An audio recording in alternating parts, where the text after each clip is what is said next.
Are you okay? Now we're okay. Go ahead, because, He's working the room, go ahead. running for reelection. Here. Hey, Don? There we go. He shook his head as. I'm going to reopen the July 15th, 2019 Harwich Board of Selectmen meeting. We actually called the meeting to order at 5:30.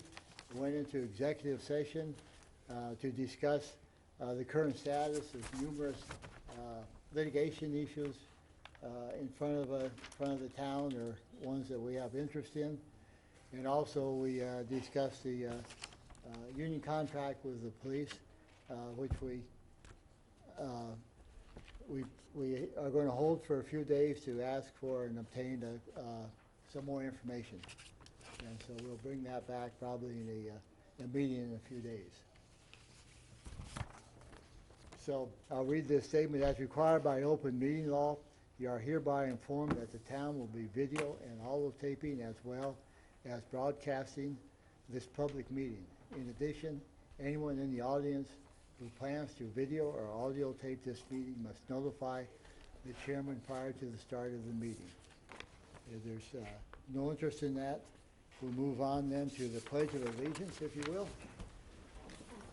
I pledge allegiance to the flag of the United States of America and to the republic for which it stands, one nation, under God, indivisible, with liberty and justice for all.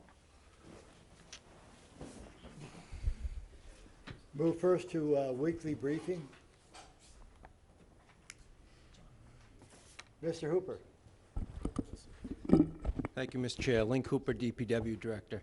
I want to make you aware of a situation with MSW, Municipal Solid Waste.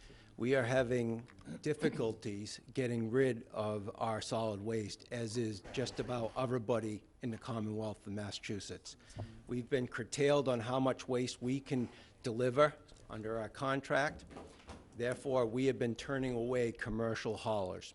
We have, you may or may not be aware, that a lot of our surrounding communities stopped accepting commercial haulers, and everyone was going to Yarmouth, which is run by Cavanta on the train. It's such, the circumstances are so bad that they're shutting down sometimes during the midday. We're having to turn packers away, which absolutely kills me to do so, but if we can't get rid of the trailers, we have no, I know eventually you might hear from some haulers, and I just want to make you aware of the situation. The administrator and I have been off Cape. We visited town of Bourne. We're looking for a solution for this.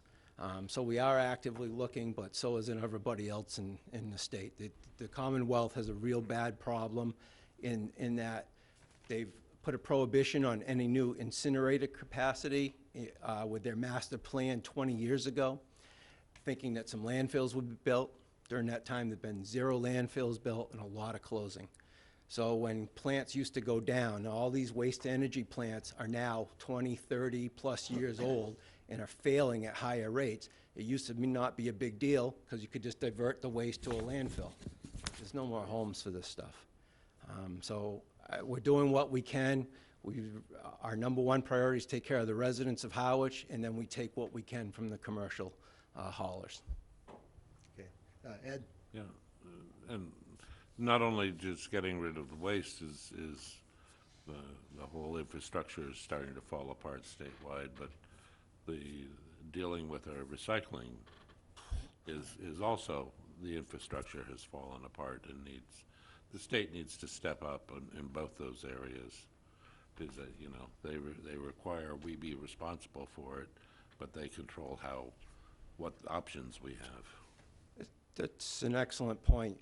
We have waistband items that we are forced to recycle. Those items, some of those now, like plastic, we process and haul to New Bedford and pay $200 a ton to recycle that. Fibers, we're paying $20 a ton for cardboard right now. News, we're still getting, I think about $60 a ton were paid, and light iron has mitigated most of that. The scrap iron, his price is still good. So, you know, net where we used to expect about $150,000 a year in recycling revenue, last year that was down to about 75, and it looks like, you know, I don't have a crystal ball, but we may be in there. The whole thing is in chaos. Solid waste, recycling. Michael? Like, is this just, we're only allowed to dump one place? Are there other places that we can get contracts with? We're doing just that. We're actually splitting. I've been limited to, with New Bedford Waste, we have a 5-year contract that is expiring this December 31st. We've been limited to 1 load per day, or 6 loads under his contract with Cavanta, with CMAS. CMAS will not allow us to dump there under we had a small contract we executed a year or two ago as an overflow. They have not given us any capacity since it started 2 months ago. The administrator and I visited Dan Barrett, who runs the Bourne landfill, and they've been gracious enough to give us 5 loads per week. So I've been limited to 11. I've called DEP in Lakeville, Mark Dakers, in the section chief there. He's made calls on our behalf. People won't even call us back, because like the railhead in Taunton is shutting down at 9 o'clock in the morning because they're at capacity. I mean, it's just, I've been in this business for 29 years, and I've never seen it like this. And I just wanted to make you aware, we will keep the trash flowing to the best of our ability. Residents are our priority, and we'll take whatever commercial side we can. Thank you. Okay, thank you, Link. Thank you. Anyone else? Steve? No. Okay, thank you, Link. Anyone else for public comment? For weekly briefing, rather. I'll move to public comment.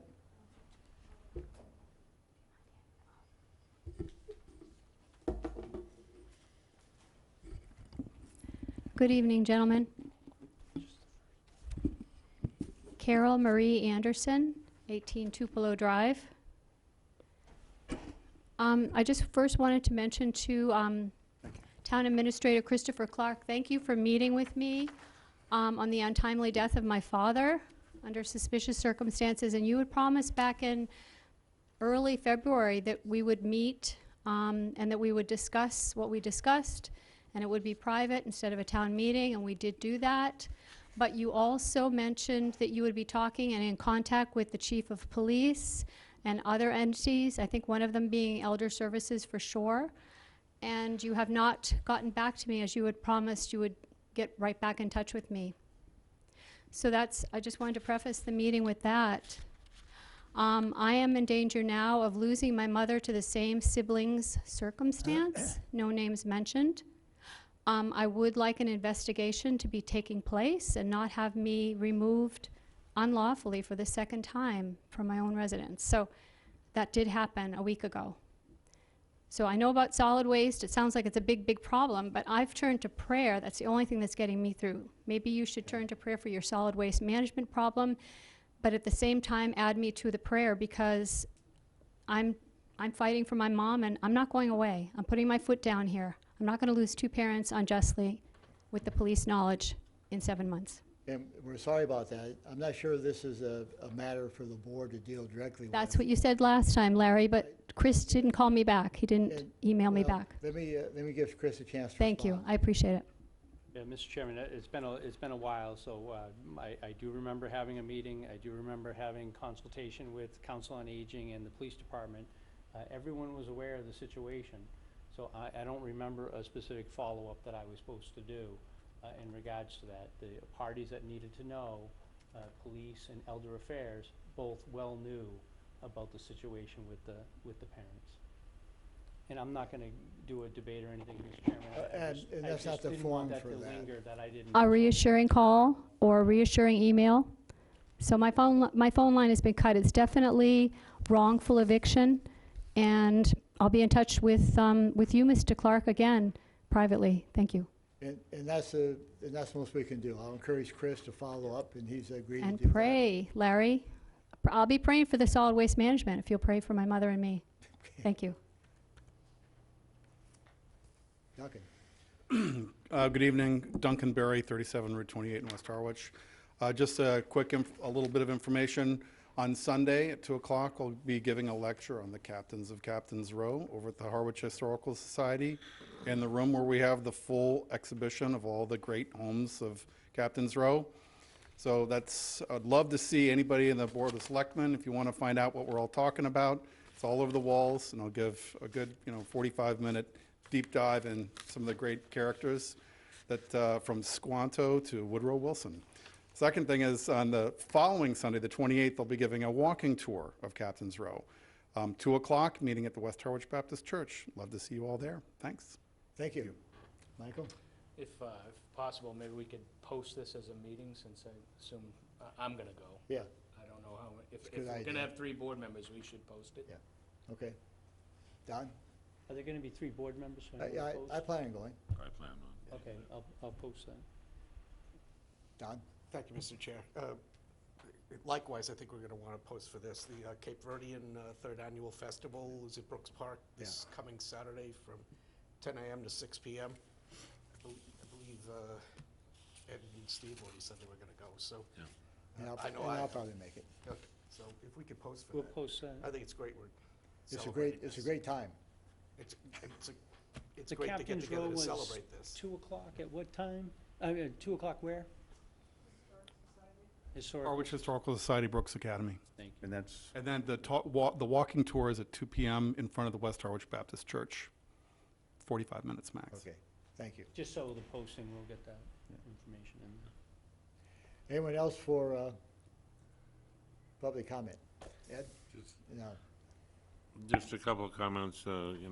We, I think over the 4th of July week, we commented how busy the town was. Well, this last weekend in Harwich Center was equally as busy, with the Kiwanis Club holding their yard sale, which was quite successful, and the Cranberry Festival holding the first of their 2 summer crafts fairs was also well attended.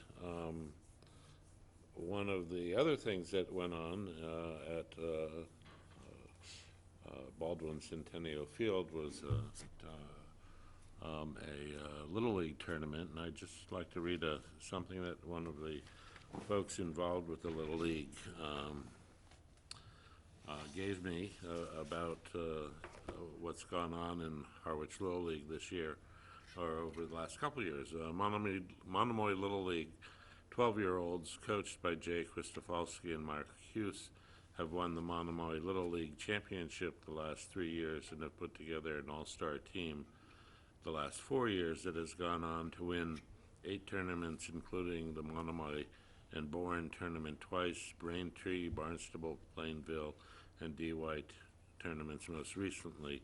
These 2 coaches have developed a team that has accomplished more wins than any in past history. Between the phenomenal pitching of Marek Christofalski and Finn Hoya and catching of Casey Hughes, this team has accomplished more than any Little League team in the history of Harwich Little League.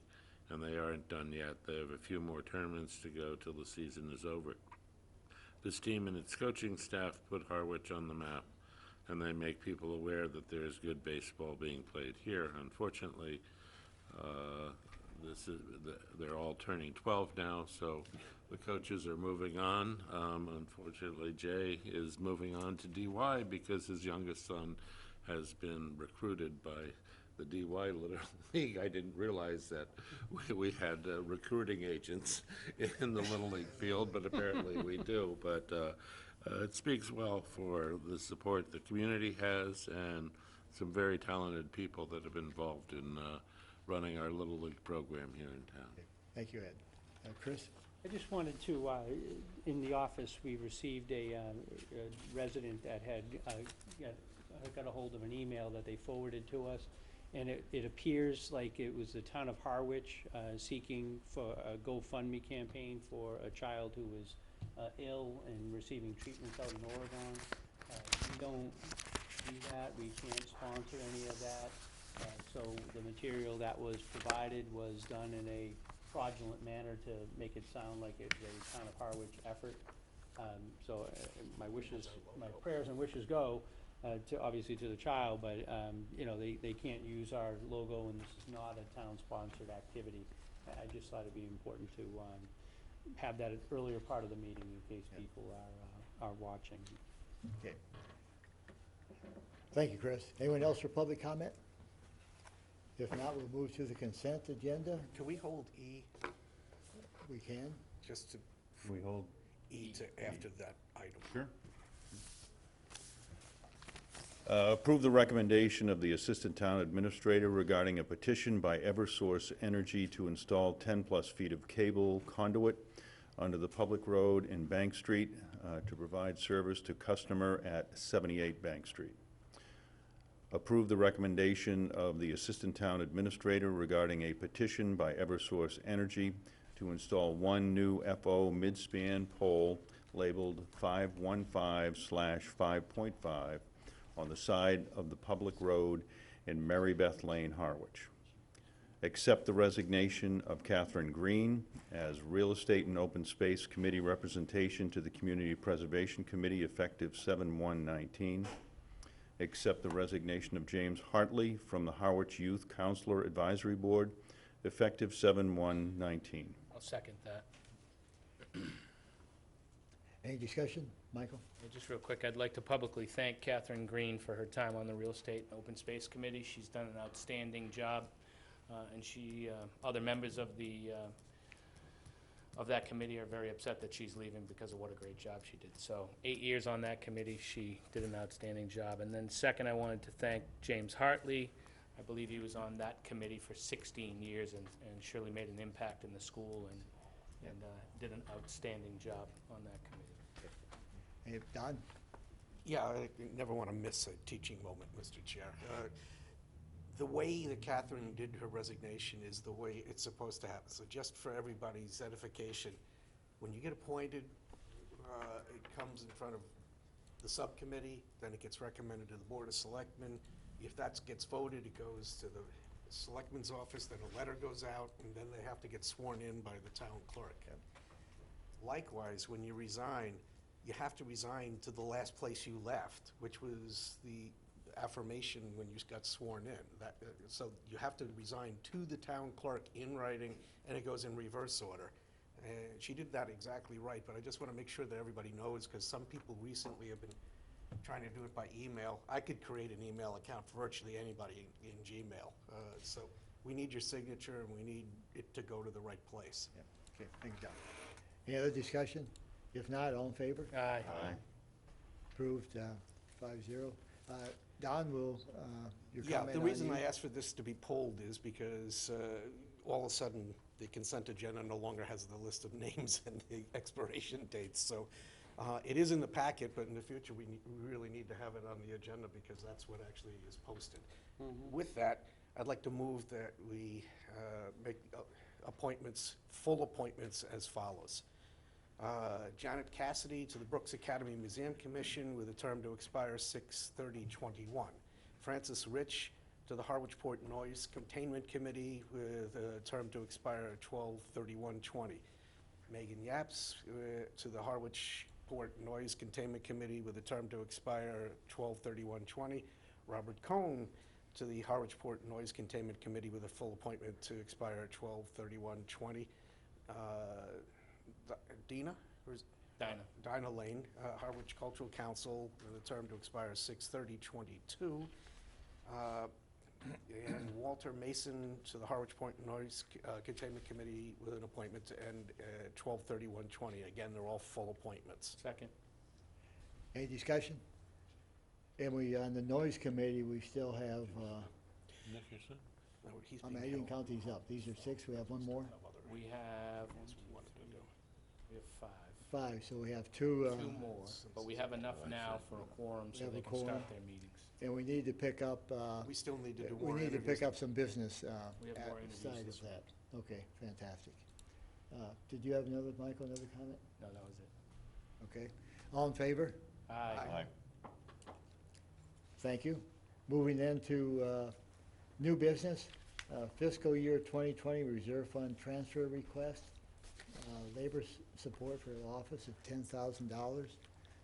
Chris, you're going to bring this? Yes, thank you, Mr. Chair.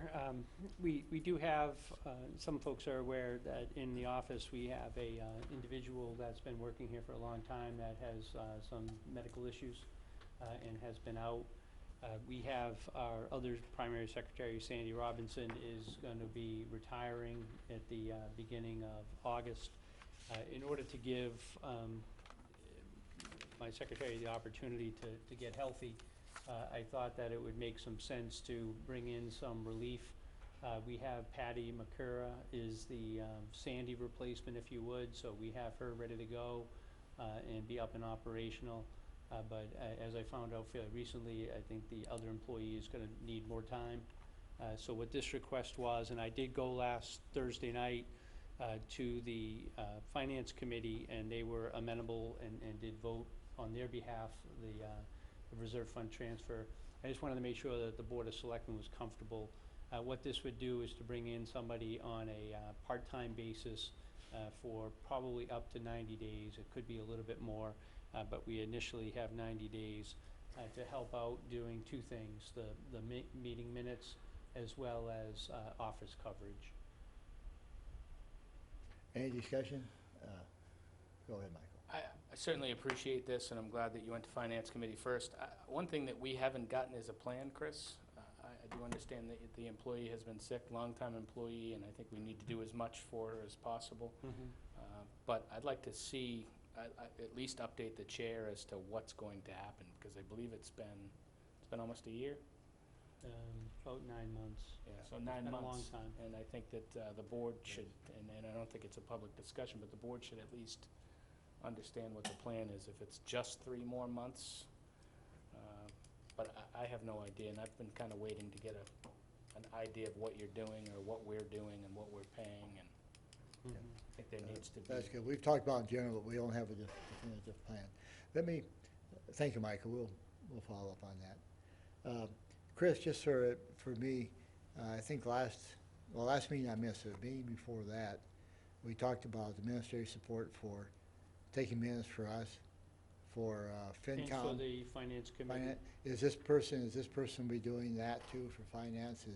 Does it fill that role? We were able to find someone on a temporary basis to fill the Finance Committee role. So we do have another appointment to kind of help with the minutes regarding that. Just a temporary appointment for up to 90 days, and that would be funded from the Finance Committee Secretary pool. I did receive a request from the chair of the Finance Committee that he would like to have, I had put forth the name Dana DaCosta, that Right. because he works for the town in one capacity, that to work for the town in 2 capacities, it's not just an appointment by the administrator, but it's also because it's an ethics requirement, or you have to get the declaration of special municipal employee, and that takes board action. The board did not act on that, so I guess I'm looking for a little bit of direction. If the board would like me to bring Dana's name back for a more permanent appointment, then I will certainly do so. We'll have to have the same language that we did last time on the designation. What I think our resolve last time we talked about this was to go back and present what our options were, to clarify where Dana, because there are some questions on the process regarding Dana. And I would like to look at this position in line with one we just rolled on tonight and how they match up. And I think to Michael's point, we have 2 temporary positions. We need to look forward how we're going to go on both of these long-term. Yeah, we can certainly commit this to in writing, but just in terms of Finance Committee needs someone to kind of do the minutes, and when Dana was not approved, we did identify someone else, and that person's probably only going to be available to us for 2 months, 2 or 3 months. The idea would be that Dana is a longtime resident, and if he was interested in doing that, to bring that back. I would like to clarify the Dana position, that role. I think a temporary secretary for FinCom presents a problem for the chair of FinCom, because it takes some time to learn the activities and to take proper minutes. And in the past, the person would just possibly start learning what's required and then leave. Michael, and then we go around. How often does FinCom meet this time of year? About once a month. Okay, that's one. Two, on the Dana DaCosta thing, since you brought it up, I can't find where the job that he took at the dump was posted, that we posted to give him a job. That's one. Two, it's my understanding that he's working sometimes more than 40 hours a week. And based on the description that you put in the packet 2 weeks ago when we discussed this, with the hours from FinCom, we'd be required to pay him time and a half to be a board secretary. So I have a lot more questions than just whether or not we want to bring Dana back. I'd like to see the job posting. I'd like to see where we don't have to post for this position if they're going to be, the way it was explained to us 2 weeks ago was that it was a recording secretary for multiple boards after this was brought up by a board member. So I think we need a little bit more of a plan than just bringing it back. And I really would like to see how we went through the process of hiring that person for the dump. I think Yeah, I'll that- have to coordinate with Lincoln and, go through that and provide that information. Don? Thank you, Mr. Chair. Getting back to the original reserve fund transfer request, what isn't in here, and I'd like some clarification about this, is the person whose job is being backfilled for the temporary period of time also was tasked with managing the staff upstairs. For a stipend position. Yeah, but still, I mean, to what extent are we replacing that individual? Is it just within the office or that component of their, I don't see how you have a temporary employee supervising, regular full-time employees. They would not be. Actually, we have the position as being just a clerical position. We did not fill the position in kind for that very reason. Okay, But so when someone's out, it doesn't cover that then? Right, it does not. Okay, Don. So, I'll entertain a motion strictly on the reserve fund transfer at this point. We have other questions, but this is what the ask is. Michael? Well, if we approve the reserve fund transfer, then we're approving the request, and I think we've asked some detailed questions that we need information for. So I'm not making a positive motion. Okay. Any other comments? Ed? I'll make a positive motion that, come the 1st of August, the office is going to need some assistance or it's going to go under, literally. Okay, is there a second? Second. Isn't actually. It's Second. Is that a Is motion? that kind of a motion? Motion, yeah. Move to approve $10,000 request to transfer for the Okay, purpose yeah. of a part-time employee? Okay, is there a second? That's what I was seconding. Yeah. Okay. Michael? Just a comment on that. Just to Ed's comment, that the office will go under. We've operated now for 9 months, and for probably 6 months, or at least 4 months without an assistant town administrator, and we were just fine. Yeah. So I don't think we're gonna go under. Well, just, Chris? I promise not to prolong it, but the reason why we were able to survive 9 months was I didn't use much of any vacation time, and Sandy had agreed not to use much of any vacation time. So, we kept everything moving, running short-staffed, but it wasn't convenient or a good way to operate. She leaves, though. And Sandy will be, 19 years is going out the door, and I have a less than 1 year replacement. So it will be a challenge. Steve, any, We have a motion and a second. we have a motion and a second. I'm sorry, I'm thinking a bit, because I like it, we need to move, I think, because we're shorthanded. But I would like to get this information going forward, and we will work on the other position, make sense of it. All those in favor? Aye. Opposed? Aye. 4 to 1. Thank you. Next on the agenda is we talked a few weeks ago about the draft, draft reforms review. But this is actually draft goals that we're talking about tonight. Let me just comment. I thank Steve for putting together the format that we looked at a couple weeks ago.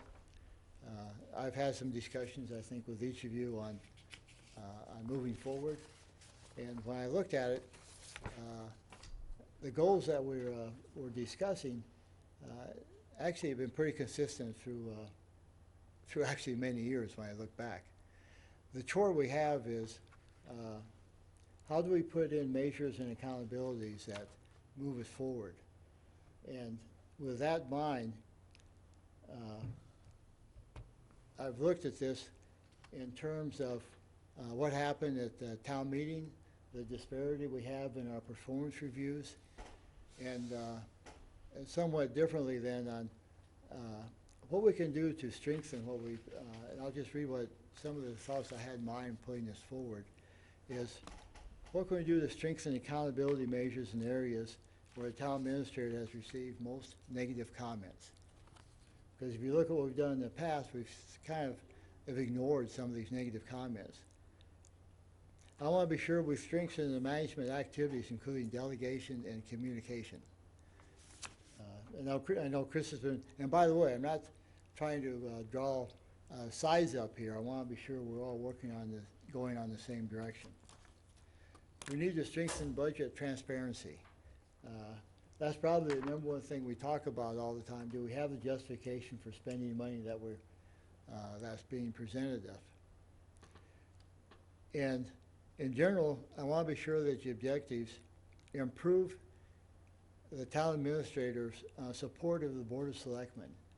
And by that I mean we desperately need to know, and Ed's been working as others have input on our budget schedule, so we're not waiting until the last minute. We're getting prepared for that.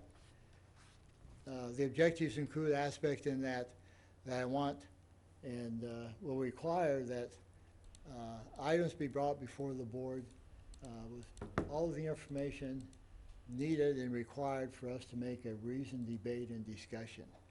I think we've had too many times when we've asked for additional information, so I want to overkill that. I want to be sure that everything's in front of us.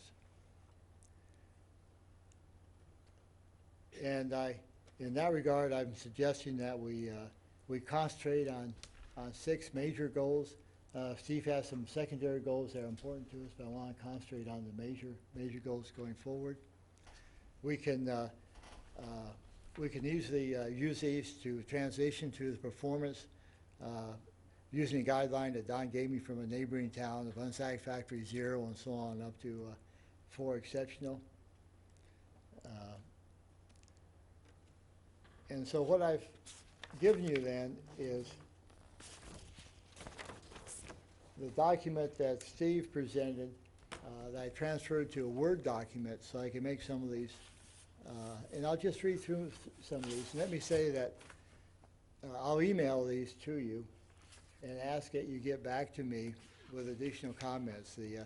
There's no doubt that what I've put together needs to have wordsmithing. Steve? Yeah, Don, Larry, thanks. That's We okay. can- Everyone does that. We can, He's the other Don. yeah, we can actually construct a document in such a way that each of the selectmen can go on and put their own, like a dialogue bubble there for each and every Okay. goal and the subsets of the goals. If you want to do that, we can set it up that way. So, and then eventually, the hope is that we can set this document up in such a way that each of us logs on and are able to make our comments, whether it's on a quarterly basis or whatever it might be, and they will all go to the chair, and then the information can be accumulated and sort of weighted out. Right. So. Okay. I guess to summarize, the frustration that I think we have, and I know I have as a chair, is that we seem to be at odds and fighting each other more than is good for the town. And I want to be sure that we're all marching in the same way. The other interest I think we all have to be an accountable board is to be sure that items are brought to us fully, on time, and that we can discuss issues, not get into any personnel discussions. And we make these decisions and that they're transparent to the people in town. So that's been kind of the influence. And the chore on doing something like this is to make that general statement, but then try to back it up with measures that we can grade the town administrator through the year. And part of the document that I know I've mentioned here somewhere, but I would like us to look at the goals more than annually. I think Steve has brought this up and probably discussed last time. Certainly semi-annually, and I'm suggesting we do it quarterly, at least a short review to see if we're on the right path. Because it does us no good to have a heated exchange on performance at the end of the year, because the year's gone already. You know, I want this build up so we have progress going forward. Now, what's the board's wish? I can go through some of these goals, or I can leave it to you and get comment, and we can finalize it in 2-week time. Anyone care? I'll do it. I'll read them, what I have so far. Don? This isn't going to directly address the chair's question, but there's at least 3 things that it seems like we're on a vector where we're going to just take these as accepted thoughts, and I'd like to have a discussion about the 3 of them before we go anywhere. Good. The one is, we appear to be measuring something that the town hasn't approved. And it's actually mistitled even in this iteration. It's really the overseeing of the comprehensive waste management plan. The DHY has yet to see the light of day at a town meeting for approval. So I fail to see, in a negotiating team that includes 2 other selectmen and 2 other towns, how you could rate him on something where maybe the townspeople don't want to get engaged in that particular thing at town meeting. And moreover, during the negotiation period, it's fair to say that we were on different sides of the fence on a number of these things. And ultimately, I disagreed with the town administrator. I'm not going to penalize him because we had an agreement that went in a different direction. We can clarify that. Yeah, go ahead, Steve. Thank you. Don, the whole objective here is to have those kind of comments that you just made given to Larry, so that we can create the goals in a way that reflects what the selectmen want, and where you see a flaw like that, point out that flaw. So the objective over this period of time would be for you to take the document, make those kind of comments, so that Larry can understand where you have those concerns, and then we can come to the final. None of this was intended to be cast in stone. Some of these were just suggested to me. These are not my goals. I get that, but before we went off and started doing our own thing, I just wanted to make sure that everybody understood. Right, fair enough. We'd be rating him on something that has yet to even be approved by the town to 100%. do. Yep. The other 2 are much more universal. Let me just comment. Steve is exactly right. I put these together as a starting discussion point. We haven't discussed it, and I'm not saying that Steve agrees with anything I put in here. Well, the other 2 are more universal thoughts. It doesn't say that explicitly. You kind of danced around that this evening. I think it should explicitly state that, in my experience in any large organization, this would be the case. Anything other than a 3, which would be average, would need to be justified by text, by whether that be bad or good. All of this is justified by text. Well, that's my point. I think it should be made crystal clear that any successive board of selectmen, that there has to be a narrative associated with it. You just can't put a number down. Absolutely. Yeah. And I would go one step further than Larry. I think you could have 10 goals, you could have 12 goals, you could have 15 goals, but the problem is, if you start getting beyond the 3 to 5 goals, anything else starts becoming secondary or tertiary. We need to be able to give weighting factors or something that indicates that everything isn't equal to everything else, that whatever we decide on the feedback to the chair that we can all coalesce around, there's got to be major goals in addition to whatever the total number of them are. Yeah, and Larry, if I Steve? say, and the intent would be to create a greater percentage weighting. Perfect. So that would be the intent in it. And you know, the objective is to provide what might be a clearer path to, you know, coming to the conclusion as to what, you know, the final rating is. And you're absolutely right. I mean, you could, because there's core competencies that are included in this as well, which, by the way, are very important. I mean, those are looking at the individual and how the individual functions within the organization and the effect the individual has on the organization. These are very commonly used, you know, in the corporate world, And in the government all over the United States. So, you know, you could come all the way down through with various ratings in all the different categories, and, you know, come out, you know, with a satisfactory, with a exceeds. You know, it just depends, and it would have to include, as you pointed out, a comprehensive dialogue on why, a written dialogue as to why you have arrived at these conclusions. And I think that Larry's point that perhaps it's a quarterly, while it might seem, you know, make work in a sense, seeing as where we've been on this over the last several years, it might be a very healthy thing for all of us to do, to know where we stand as each quarter ticks by, so that we don't end up at the end of the year with, you know, what is a barn burner, and, you know. I sense that we agreed. I just want to put it out in public so that everybody understood that that's where we're heading. Thanks. Michael? Yeah, only comments is, first, thanks Larry for putting this together. Thanks Stephen for putting this together and all the work you've done on it. I don't possibly see how we're all going to agree on this. No. So I think this is going to extend and extend and extend. Well, I'll start with goal, just a quick comment on goal number one. Listening to town meeting, we're putting a goal in there to stay within the limits of Prop 2.5, Yeah. which Larry, you put, thank you, in your notes to us tonight. The number 3%, because Right. Prop 2.5 isn't just the 2.5. there's it's a little bit of the financial growth. aspect too, yeah. But you know, listening to town meeting, our budget this year was 78 million. If we go in at 3%, 5 years from now, our budget's 88 million with no debt exclusions. Yeah. I think that's a much broader conversation than putting a goal that's actually charter required, and Larry, you and I had this conversation. Putting a goal that's charter required in there. The goal for me would be a level budget. You know, so how is that gonna go? Retain the town's AAA bonding, I mean, that's for me, and of course. Yeah. And that is has a lot to do with Carol Capola and staff, not just the town administrator. So I'll send you my comments. 4 years I've been doing this. 2 years we had basic goals and objectives, up to 8. I think Chris picked the number 8. 2 years that I did it, we had a lot more than that with actions and deliverables, so we could actually have something to measure.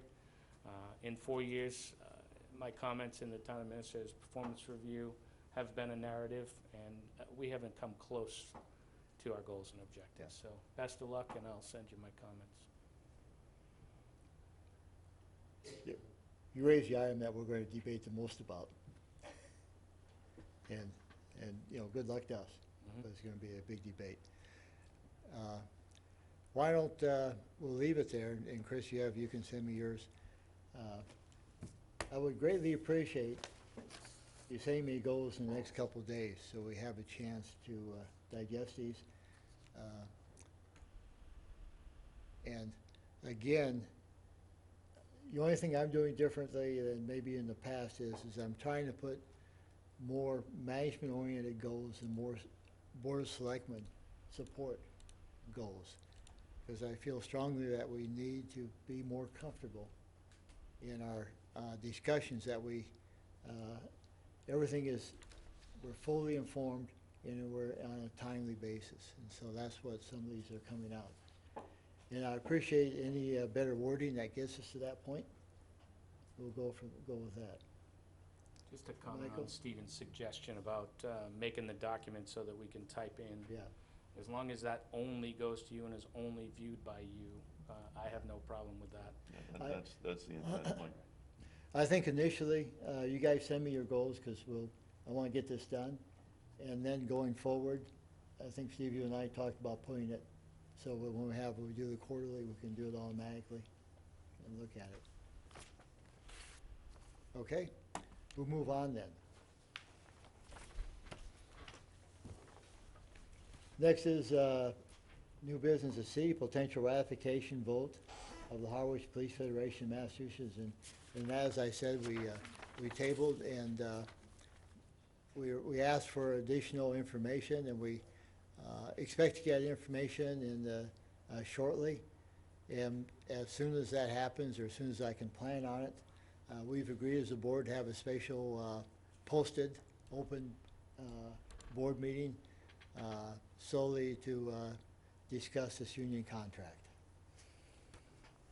D is potential ratification, vote Sullivan Dog appeal. We did vote Chris, that in we executive voted that during executive session. The same is true of E, potential, we did vote to ratify the vote for the abate dog order. That was, Mr. Chairman, that was not needed from council's discussion on the abate. That's correct, I forgot, we That was decided actually just to withdrawn. bail out of that for now. Old business, Lower County Road discussion, Chris, and then, I was going to have Griffin go and provide an initial overview. okay. Griffin, before we start, I do appreciate you and Link working on this. We had a discussion a couple weeks ago, but this was such a detailed discussion in town meeting within our board. I just wanted to be sure we understood everything going forward. Michael? But just, if we could recognize the water commissioners are in the room tonight, and They're 2 weeks coming. ago when we discussed this, there was a number in the packet that the water commissioners were asked to provide, Yeah. and come to find out, the water commissioners were never talked to about that. So I'd like to recognize that the water commissioners are here. And we'll expect your input when we get there. Griffin? Griffin Ryder, town engineer. So Link Hooper was before you in June 17th, and at the outset of that meeting, basically asked us to come back with kind of secondary recommendations for Lower County Road. So we met last week, myself, Mr. Clark, Mr. Nickerson, Mr. Hooper, and Mr. Pelletier, as well as Tom Ackerblum, who is the consultant who was helping put together the book job for Lower County Road. And we met to kind of discuss what our options might be moving forward with the information that Lower County Road was voted down for the full reconstruction for the approximately $5 million job. So we got together and kind of went through what we could do to basically buy time. You know, if nothing's done, the road will continue to degrade and creating some potentially unintended negative consequences. So we wanted to sort of get our heads together and figure out, all right, what can we do to hold this together, to buy the selectmen and the town some time to figure out, you know, what the next steps might be.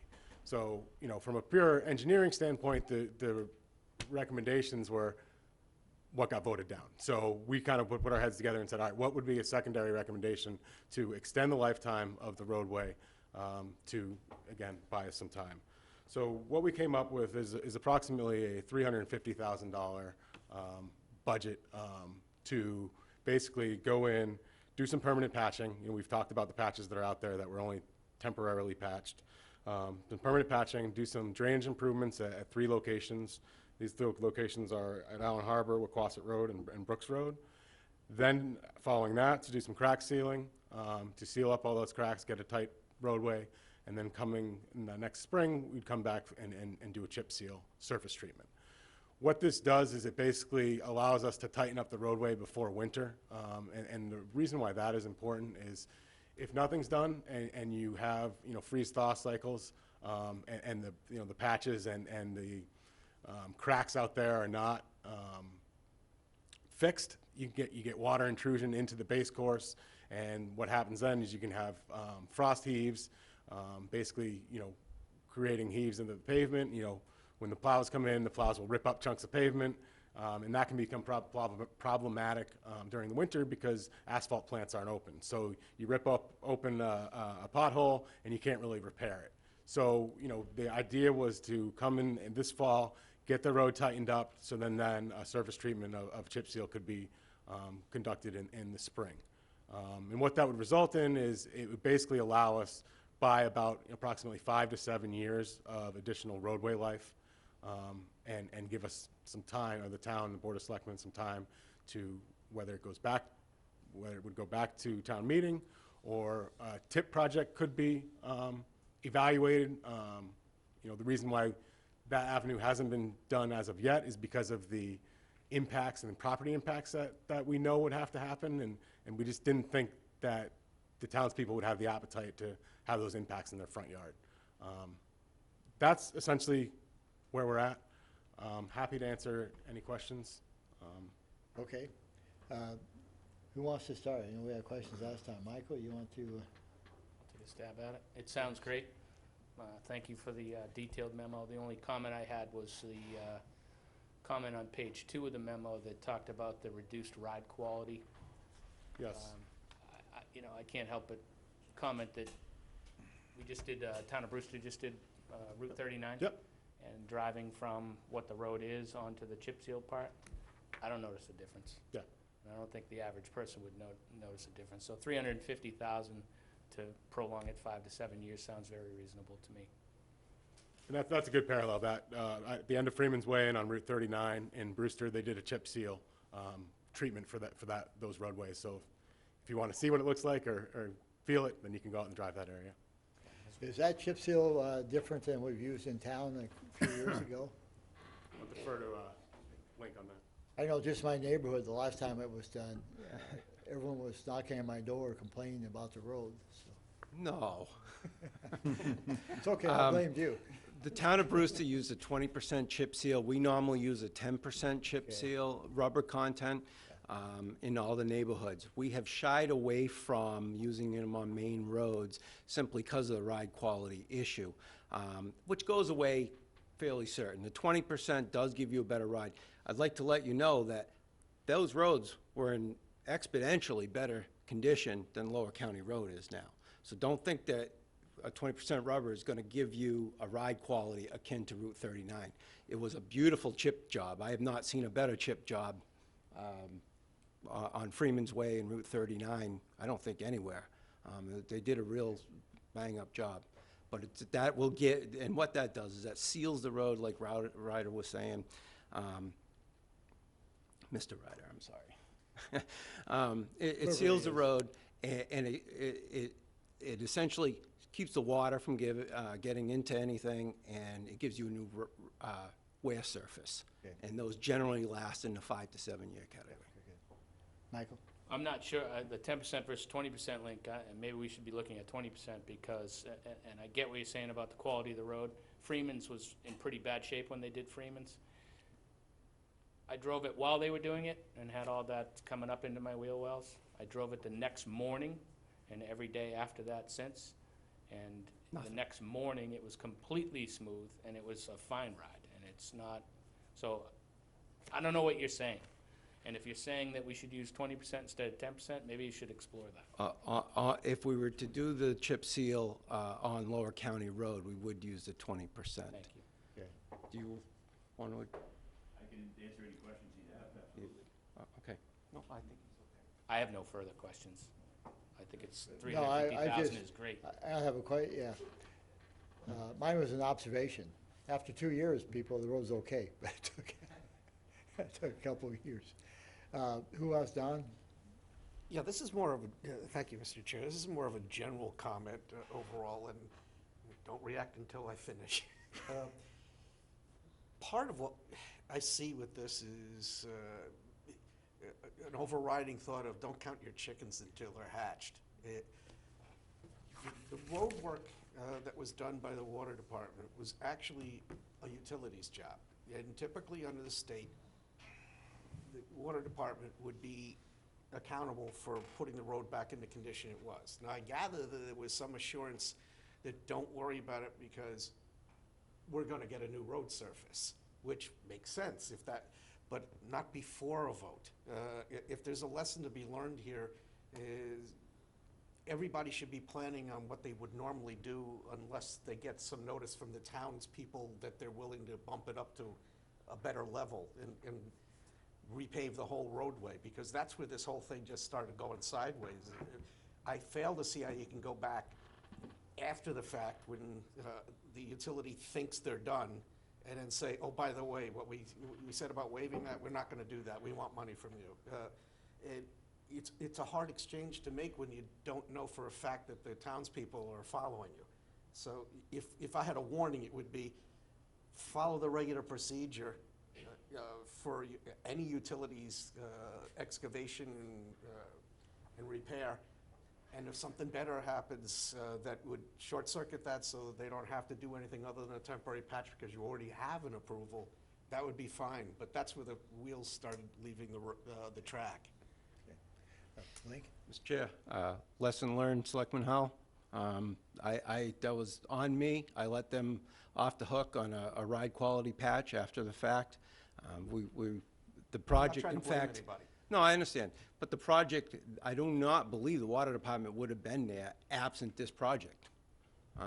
You know, the repairs that they did were excellent upgrades. There were some 2-inch mains that need to be replaced, but they are solely to be ahead of us. As we work on our road management program and attack roads, water and gas goes in before and repairs, and usually you're normally talking about service ties that they'll do, but sometimes there's upgrade work. We try to put the in front of our work, and then we put a 5-year moratorium once we pave a road, so to not have a new road dug up. But that was solely on me. And if I may address one thing, the number that was for the patching, and that was solely a patch number, which was attributed to patches we needed to do and patches that were with the water job. That was in no way, shape, or form saying, me representing that the commissioners or Mr. Pelletier had agreed for that. That was simply a number associated with those patches. And in a subsequent meeting, we talked to Dan, and he was very clear. He did not speak or have the authority to speak for the water commissioners. Okay. Steve? Questions? Ed? I bow to my elder and wiser. It's about time. Mr. Chairman, board members, my fellow water commissioners here, Gary and Judith and Dan Pelletier. And I'd like to do a little run over this Lower County Road project and where we are. Number one, we don't go cutting any roads because we can't afford to pave them. So we try to work with what's going on. We do our job, and believe me, we got a lot of things that need to be updated. The department is old. We worked on 1940 mains and issues on Lower County. But anyway, quick recap on this. The project was bid with temporary and final paving specifications. The initial temporary patch was spec'd at 3 inches of asphalt placed in one lift. That means it's just, fill the hole, level it up, tamp it down. And for a permanent patch, the contractor would remove all the temporary paving, subgrade to 3.5 inches below the surface, and place a 2-inch binder course, which is a larger stone. And at that, and then an 1.5 inch top course for a total of 3.5-inch pavement thickness. Upon awarding the contract, the trench paving was debated heavily. Through conversations between the resident engineer, DPW, the decision was made to eliminate the final paving from the contract and revised the temporary patch specifications to accommodate, to include 4-inch thick temporary patch placed in 2-inch levels. Due to the increase in materials and labor to accommodate this request, a change order was issued to the contractor in the amount of $48,750. Subsequently, the contractor provided a credit to the town in the amount of $87,500 to remove the final paving from the contract. The original contractor, as it was bid, included a combined total of $140,000 for paving, $52,500 for his temporary paving, $87,500 for final paving. The revised total for value for paving after the change order / credit was $102,250. The total savings to the department as a result of the change order was $38,750. At our July 9th meeting, the Board of Water Commissioners discussed and debated how much we would be willing to contribute to rectify the Lower County Road paving. And as I understood the discussion, it appeared the board was considering to contribute the difference between the original contract amount and the final amount after the change orders, which was $38,750. There is currently $71,289.58 remaining in the 2018 annual town meeting appropriation. Now, if the board were to contribute the $38,750 towards fixing Lower County Road, there would be $32,539.58, which would be returned to our retained earnings for future necessary expenses, capital expenses. So that's where our position of it is. Where it goes from there, I don't know. But we got a project going on Lower County, and we hate to give it all up at this point, not knowing what kind of problems we'll face there.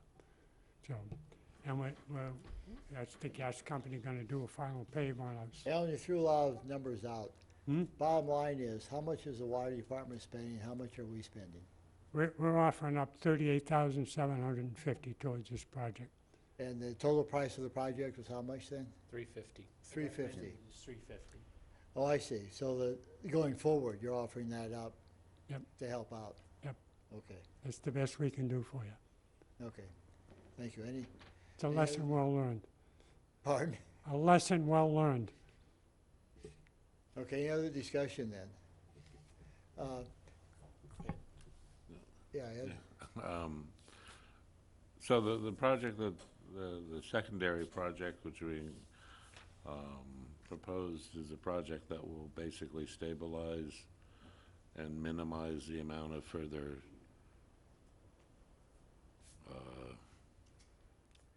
deterioration. Degradation, yeah, that's the goal.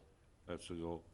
Okay, so, but 7 years from now, the amount of work to be done will not be substantially different than what we would do now. That's the hope. It's hard to, like I said, I don't have a crystal ball, but It may that's, be worse. It's not gonna be any better. Okay, so and in this, rebuilding the road is one part of the project. A substantial part of the project was also making the improvements to the sidewalks so they're in compliance with the ADA regulations. This project proposes nothing on that line, so. that's correct. We're looking at putting all of that work off for 7 years. Or another time that the Or board wishes to longer, have it come okay. back. Yeah, this secondary recommendation does not include any improvements for accessibility. I think that alone was around $1 million worth of work in itself. Does the state leave us off the hook on ADA if we do?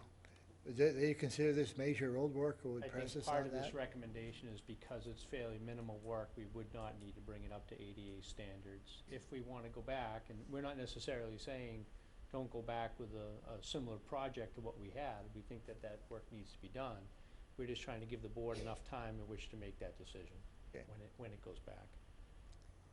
Okay, any other comments? So what's, Don? Yeah, it wasn't stated, but it's here in the memo, so for the public, it does contemplate 3 of the flooding locations currently. Allen Harbor, Wequassett Road, and Harbor, Brooks Road. Wequassett and Brooks Road. And, Yeah. that pond, when it really rains, that this is actually addressing that. Yep. Thank you. It's going to help that. I mean, It's not going to be the same. You're Right. going to attempt to it'll be an improve it. improvement. Yep. Okay, so we're basically postponing the work for 7 years and with this temporary stuff, and hopefully inflation and so on doesn't bury us going forward. But that's what folks wanted, so Michael?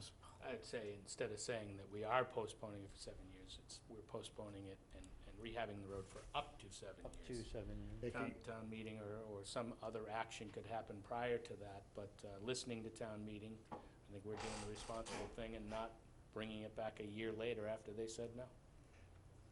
Is there any reason not to start exploring TIP funding for this in hopes we get a waiver or, press the issue? The property impacts, I just think are going to be too impactful for people. And that's my concern, and I think it's been Link's concern as well. Well, I know, Link, we had a bad experience before, but politics always change, and maybe there'd be some more flexibility now, I guess is my. Strike that, I'm sorry. When the 124 project went south and town meeting had a vote to reject the TIP funding, a non-binding referendum to reject the TIP funding, we did not need private property taking to build the required footprint because we had design exceptions from Mass DOT at that point. So we didn't have to build the 43-foot sidewalks on both sides, 5-foot bike lanes on both sides, and 12-foot travel lanes. We had design exceptions in our pocket. Design exceptions are far and few in between these days. And it's more like, I think Mass DOT looks at urban areas, and we're less urban, where they want to apply that. We would need, what do we have? We have a consistent so we would need 3 feet. It doesn't sound like much, but people are awfully sensitive about giving up their property. And we would need that for the entire length of the road to meet the complete streets criteria. And Is that 3 feet on each side or one in total? That would be in total, Okay. but Mass DOT requires, what, a 3-foot? Like a 3-foot temporary. 3-foot temporary easement as well. So you would need easements, even if you shifted the road, you would need easements of one form or another from every piece of property on that road. Me and Mr. Nickerson secured all of the temporary easements for the 137 project. Him and I collectively did all that work. Usually that stuff is handed to a consultant to do. We put a personal touch on it, played good cop, bad cop, and we actually were successful in having everyone donate their temporary easements to the town, and we only needed, as memory serves me, what, three permanent easements for the entire job, but we had a 60-foot right-of-way to play with out there for most of the corridor. Here, we have a 40-foot right-of-way. So it would not be my recommendation solely from my experience that that project would be received very well. Okay, thank you, Link. Any more discussion? Do we need action on this tonight, Chris? Just maybe a consensus that the board's okay with this. There's no formal vote that's needed because we have the, when we do the Okay. actual work, What's the, those thank you, contracts Chris. will be up. What's the sense of the board? Go ahead. Okay. I We'll see that consider as a consensus, consensus, so yeah. the minutes would Right. recommend a consensus Okay. of. Michael? Just, I want to point out and hope that in the future, when we talk about water commissioners' decisions, the meeting that we had a couple weeks ago when we talked about this and agreed to bring it back, the water commissioners weren't informed for that meeting that we were talking about spending money that they control. And I hope that the town administrator and you, Link, will include them before you come back again with any suggestion or any plan that has to do with money that they control. And it's not up to the liaison of the board to when there's a line item in a memo from the DPW director, it's not up to the liaison of the board to say we might be discussing this.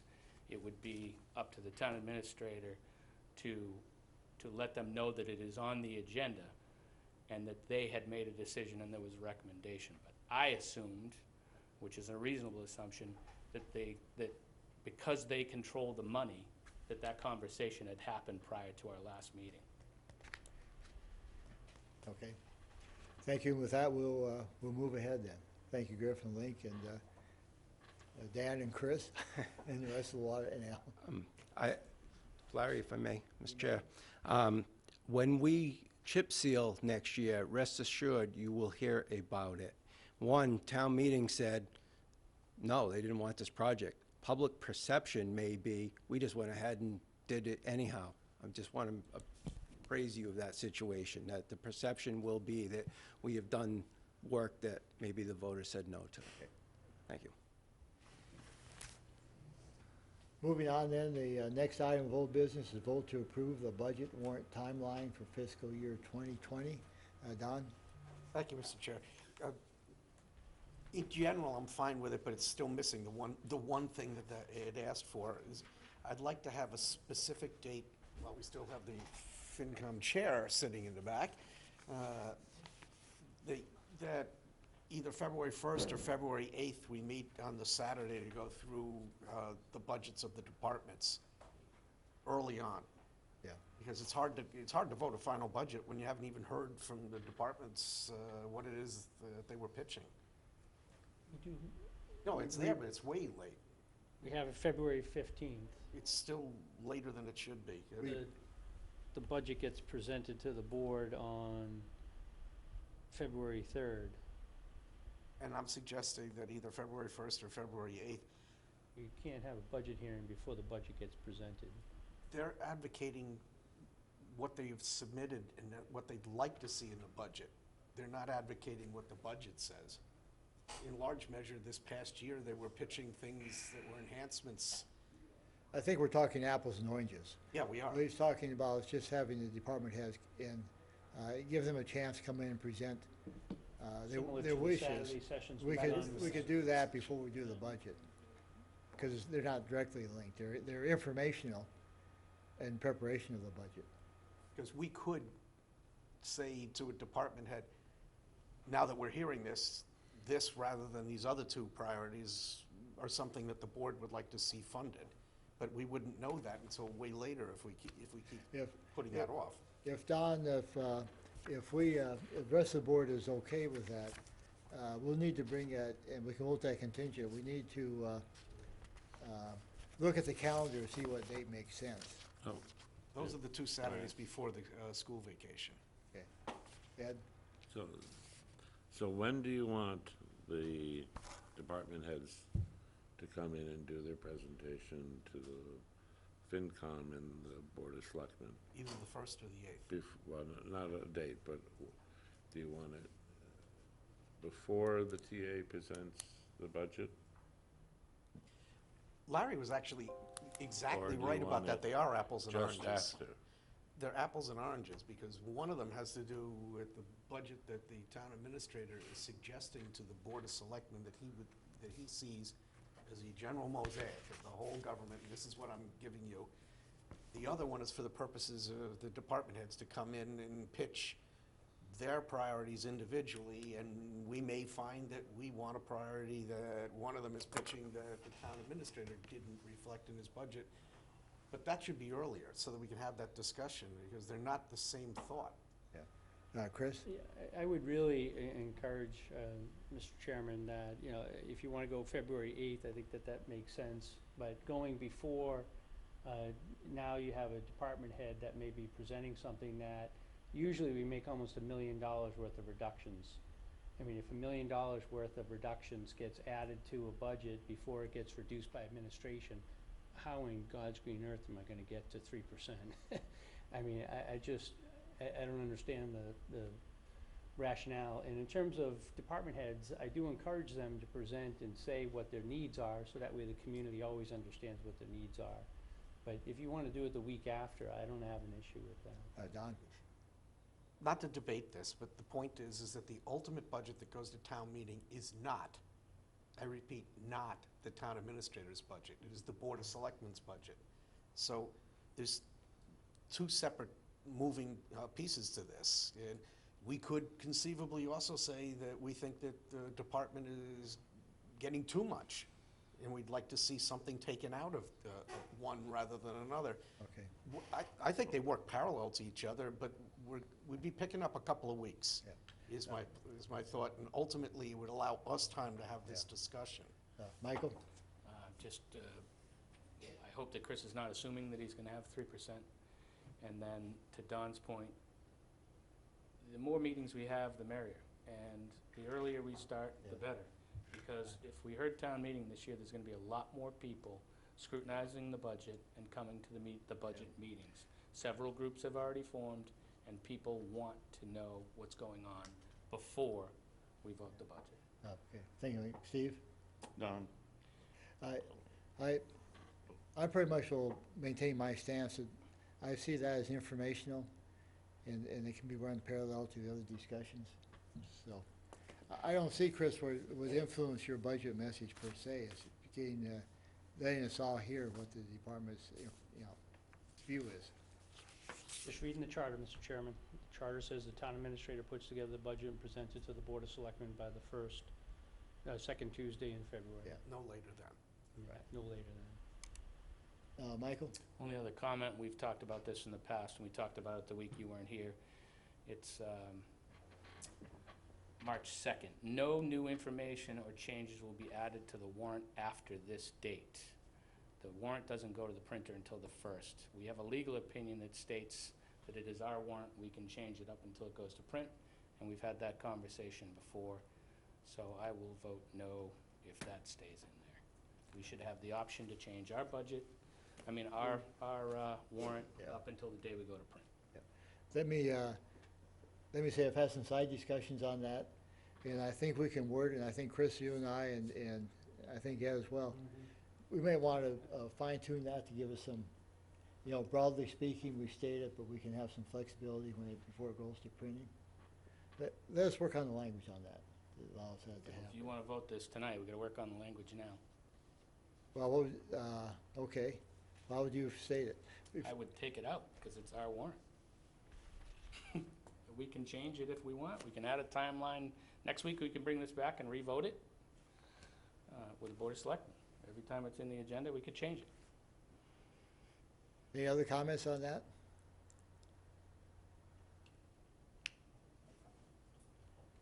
Ed, you're the ones that raised the issue before.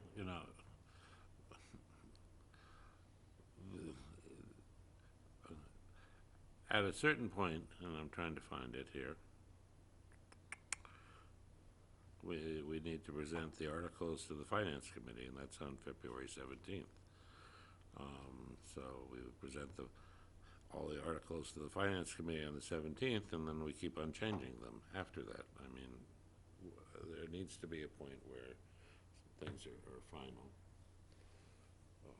Because, if we change it on the 30th of March, the warrant, we change Article 15, and the Finance Committee doesn't have a chance to vote on it, but they've previously voted that they're in favor, and we've changed it in such a way that they would want to be opposed to it.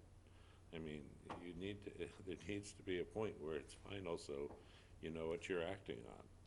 It's not constantly still in play. Let me ask the Finance Chair if he'd care to make a comment. Michael? After, Jack. Good evening, Jack Brown, Chairman of the Finance Committee. What is your question? How much does it irritate you if we change a warrant article slightly after you voted on it? Will you go back and re-vote, or? We can go back and re-vote, but it doesn't make us happy. Well, Prefer to that's be- why I said, how much does it irritate you? One of the things I've noticed in the last couple of years is that the Finance Committee has been handed a timeline that has been approximately a month tighter than it was a few years ago. I believe I can substantiate that.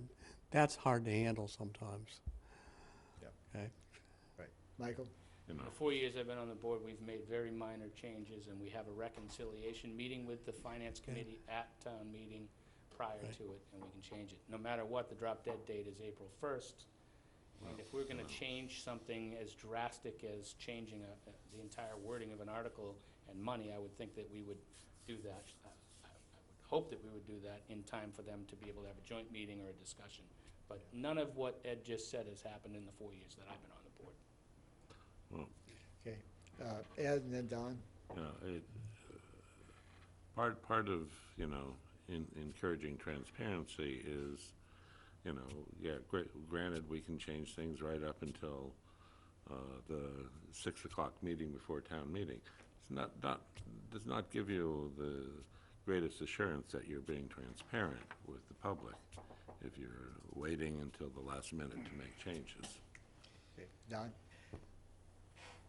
Thank you, Mr. Chair. Actually, let's go back to the beginning here. When you put together the warrant, there are articles that come from various sources. Some are from department heads, some are from petition articles, and some are our own articles that we've asked to be placed in there. And we have often used placeholders for those. And instead of looking at this as an insidious thing that we're trying to hide some stuff from the public, there are often situations that have not come to fruition, legislation that has not passed, or finance information that we are not privy to at a certain date, which is always, since outside of the CPC articles and the petition articles, the rest of the warrant is our warrant. The charter was not talking in terms of the Board of Selectmen's governance over its own warrant. There's Mass General Law that covers that. We have an opinion from legal counsel that says that we can do that stuff. And it's not that we're going to have an entire warrant full of placeholders, but to the extent that we say no new information or changes will be added to the warrant after this date, you're putting everybody on notice. It's something that's not entirely possible. Yeah. There are things that are unknown that we need to be able to act I agree. upon. We need some flexibility. What would be the language anyone propose? Michael? Leave it blank. You know, we can add language to allow the department heads and everyone else that's submitting an article, but that is a charter requirement. So Yeah. this is about our timeline, so I don't see why we need to put anything in there. I'm okay with that. Anyone else that, because we do, in the past, we can run around in circles if we're allowed nothing. Ed, would you, Well, it's, I've read our attorney's opinion, and I've always made it clear that I figure that attorneys' opinions are simply their opinion, not the court's opinion, not a judge's opinion, but their opinion. And our charter was enacted as a special act. A home rule Yes, Home rule legislation. petition. and as such, it overrules general laws in places of conflict, and that's always been my position. Yeah. So, and that's, Well- the 13 years or 11 years I served on the board beforehand, that's the way it was interpreted, well, I think we, So, anyway. I think we have the information on this. I hear that, except that I was also the chair of the charter committee, and nobody on that committee ever interpreted it this way. And I was also a selectman prior to this, and we didn't interpret it this way. The parts of this that are the selectmen's articles have always been allowed to have a placeholder, and it is our warrant to do that too. Yeah, thank you. Jack. Michael? I move that we approve the budget warrant timeline, striking the no new information or changes will be added to the warrant after this date under the Monday, March 2nd, 2020 date, and that the addition of February 8th, which is the department heads' presentations to the Board of Selectmen, be added, Joint meeting. joint meeting. Is there a second? Second. I just wanted to, Chris, I just wanted to, I was gonna say beat up on you for a second, but that's not exactly true. Your objection, if we moved it even earlier to February 1st, was that it would interfere with your preparation of the budget meeting? That's the part you lost me on a bit, because I'm looking at departmental meetings, that presentation being informational, not directly influencing your budget message. And my point Well, to that, Mr. Chairman, it's pretty simple, that if someone presents a budget, let's just use Department X, and they want 3 additional people, and then the board says, that's a great idea, put it in, then what functionality, what flexibility does that give me to bring a budget in that's gonna be balanced within the whatever percentage, 3%, whatever the percentage is? So you create something that doesn't exist now, I get along with the department heads, we talk about how to present, and they know that if there's something that they need, that they can present their case to the Board of Selectmen. Okay. and that's Thank how you, I put Chris. it in. That's it. So you're, and the 8th is okay with you then? The 8th is fine. Okay. We have a vote, Ed? We're going to move on the proposed schedule. There is a Saturday, February 15th, snow date Saturday, February 22nd, Selectmen and Finance Committee budget presentations. We're moving that up to the 8th? 8th. Or are we doing the snow 8th date's in the addition to 15th. that? No, we're moving that up to the Okay. 8th. Okay, so that should be eliminated and moved up in the calendar to Yeah. September 8th and Right. September 15th. The snow date would be the date after that. Okay. It's okay? Any other comments, questions? If not, all in favor? Aye. Okay, 5-0. 5-0. Town administrators report. I just have a few things this evening, Mr. Chairman. We've gotten a fair amount of flurry of activity with different ponds in town. 2 ponds, Mill Pond, which is located by the Harwich-Brewster border. Apparently, these ponds, I've been told, are not directly accessible for the general public. They're a little bit isolated, but they did find, the Department of Public Health did find high mercury levels, so they did not recommend taking any fish. Do not eat largemouth bass, catch and release. And then also to limit consumption of largemouth bass to 2 meals per month.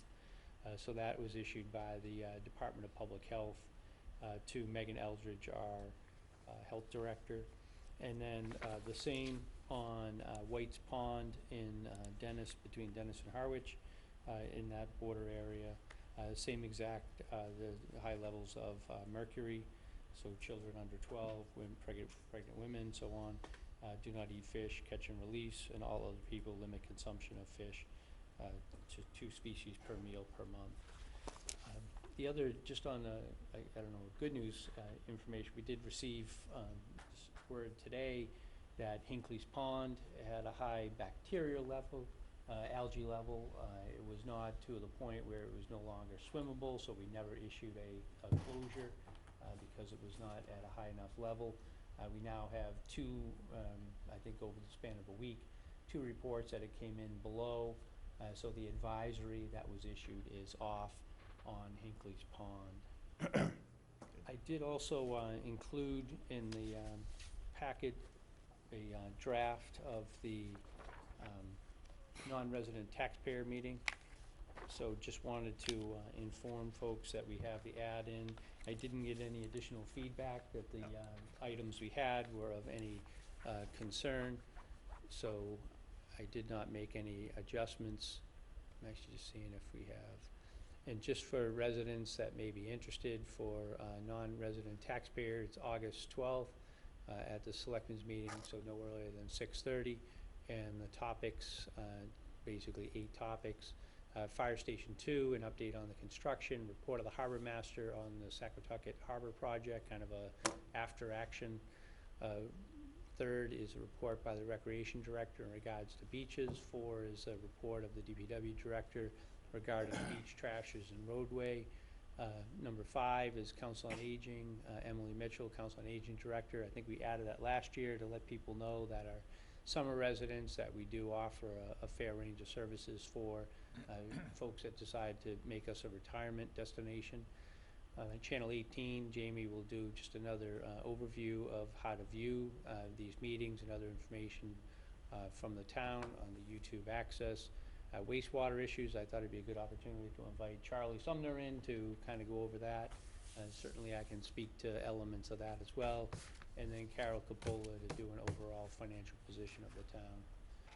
So those would be the topics that we recommend, and we'll Thank you, Chris. advertise them. And I think our past experience, I would encourage town residents to watch this and attend as well. It turns out to be a very good overview of what's happening in the town. And the department heads have always do an excellent job of presenting the status of these issues. Thank you, Mr. Chairman. That concludes my report this evening. And Selectmen's report, we have committee vacancy list reviews. Does someone, we have that in our packet, but would Michael, you or Don care to just, I'll run down. Run So, down? this is a listing of vacancies, or the most up-to-date vacancies. Agricultural Commission, 3 full members, 1 alternate. So we do not have a quorum on that committee. They don't really exist until we do. Bikeways Committee, 2. Board of Appeals, 1 alternate. Building Code Board of Appeals, 5. Chris, I think there's a reason why we That don't hasn't have it. really been active in Yeah, years. there's a reason for that, Yeah. but I'm not positive. Cemetery Commission, 1. Community Preservation Committee, Selectmen, 1, so it's Selectmen's appointee. We need to appoint someone to that. Cultural Council, 4. Forest Committee, 2. Harwich Accessibility Rights Committee, 1. Harwich Senator Initiative, 2 full, 2 alternate. Harwich Energy Committee, 2. Historic District, Historic Commission, 2 alternates. Ad Hoc Noise Containment Committee, 2, we determined tonight. Planning Board, 1 full, 2 alternate. Traffic Safety, 1. Treasure Chest Committee, 1. Voter Information Committee, 1. Wastewater Support Committee, 3. And Youth Services, 2. We also need 1 more business to be on the Parking Committee. That's not on this Okay, list, no. but we're missing a business voice in that. So committee vacancy forms are available at the Town Administrator's office Or online. you can get or online? online, fill those out. In a meeting Don and I had, or the last interviews, we did decide we were gonna try and keep these on file and encourage people to come in and fill them out, even if there's no vacancies on committees, so that we can have people to pick if somebody drops off. And people can certainly contact us. I know I've taken forms to people's houses so they can apply. Ed? That's it. 2 things on this matter. One, the Building Code Board of Appeals, it's a committee that's provided for when we adopt the building code, which is mass whatever state enactment, and it's a body that's supposed to act on when a builder comes in and applies for a building committee, and the building official says, no, this doesn't conform to standard building construction, and it's a place to go to appeal to say, no, it isn't, but it is structurally sound, et cetera, blah, blah, blah. Last point in time it was actively used throughout the country was when people started building geodesic domes, and none of the building officials knew how to calculate any of that. But since then, there's been rarely enacted. And the other thing is, years ago, we did have a recycling committee. I know it's gone, it hasn't been real active, or if at all appointed of recently, but given the problems we're having with recycling issues, it might be a time to see if there were some citizens that wanted to jump in and work on that on our behalf. Okay, thank you, Ed. Don? Yeah, just still on the same issue. Right. The recycling committee did go dormant because Lincoln had actually asked for it to go dormant. We have a very high recycle rate in this town. That isn't the problem. That was what the committee was originally tasked with. The problem is what happens to it once we collect it, which they have no jurisdiction over anyway. I do want to make one comment here about the, because we're publicizing what we need. The Selectmen's position for the Community Preservation Committee, I'm trying to see if we can get somebody who's not already on one of the designated committees that has ad hoc members, because that has been a pervasive problem, where it's the appearance that they get 2 bites at the apple from the same committee. This was more like a generalist that was our person there. Okay. Selectmen's report, Steve will. Only just one piece of good comment that came back to me. I was at a gathering in Chatham last week, and these were all people from out of state who were visiting, and they just had rave reviews about the music at the Cultural Center the other day. They just said, oh my God, it was the greatest. I don't know who it was that was playing. I didn't get a chance to go, Ed, but they just said, we're coming back. So, Yeah, you know, Good. really good. Michael? 2 things I'd just like to follow up on. A few weeks ago, we had a meeting where we tried to, or Lincoln proposed a treasure chest sticker. We agreed to table that and bring it back with more information. It was brought up that we may have hired an employee, so I'd like to know if we hired somebody to work over there part-time out of the DPW Yeah. budget. No, I mean, I can answer that right Okay. now. We are looking for, we will advertise for seasonal laborer to oversee the treasure chest. So Okay. that's what we had a discussion, and then we'll fund it in accordance with the seasonal labor funding that we have available. My sense on that is that should come back as a board topic, because that board that night was, I don't wanna say split, but we said very clearly when they wanted to hire somebody, it doesn't matter to me where the money comes from, should be a board decision, that treasure chest is, I agree. We'll bring it back. that should be a topic before we hire somebody. And then the second would be, I'm not sure what the regulations and rules are on yard sale signs and Kiwanis Club signs and basketball youth camp signs, but I do know that we are driving around town taking A-frame signs from businesses. But our busy intersections in town seem to be, the one in Harwich Center the other day had 6 signs. So I'd just like to see what the town's regulation is on those yard sale signs and if we enforce them. That's all. Okay. Ed? Yeah, just thank you, Steve, for the comment. The performer was a guy named Dom Flemings, and he is an interesting fellow. He's a historian who was raised in Arizona, very much into Western law, Western lore, has done some songs about the early black cowboys, but has just sort of a wealth of history of sort of folk and traditional songs from early days through now, and has an amazing ability with banjo and guitar and a variety of stringed instruments. It was pretty phenomenal. And as to this week, this Thursday, it's a group called Low Lily. It's a quartet. There are 4 of them, and I'm not really familiar with it, but my sense is it's fiddles and more of a Celtic Irish tradition. And that's So, Thursday? Thursday night. And then the other thing is, if I if somebody could just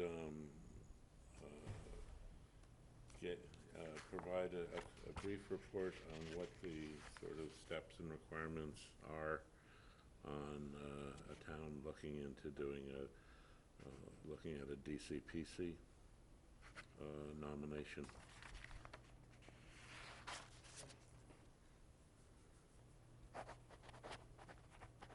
Most likely to have the town planner do that. Okay. Don? Yeah, I actually think the planning board's starting to look into. Thank you, Mr. Chair. 2 things, one of which I'm the messenger and the conduit, so don't shoot me. I was asked by Janelle if I could mention in the Selectmen's report that she contacted me and she's still looking for an answer regarding the complaint she made Monday about a seasonal employee. I don't expect to resolve it or even discuss it tonight. I'm just passing it along. But that leads to a second one. I'd kind of like to have an agenda discussion about, that begins with what the problem is we're trying to solve before we talk about the policy for issuing the stickers for the beach. Because I know what the criteria is that's being employed right now, but I want to roll this back to the very beginning. It's like, okay, so if you're a non-resident, you can gain access to the beach anyway. Under what criteria do you give one to a resident? And what are we trying to solve with this? Because we're actually getting back to the point now where if you got a leased vehicle, you got to present the lease, and you got to do a bunch of gyrations, even if the person is known to live here.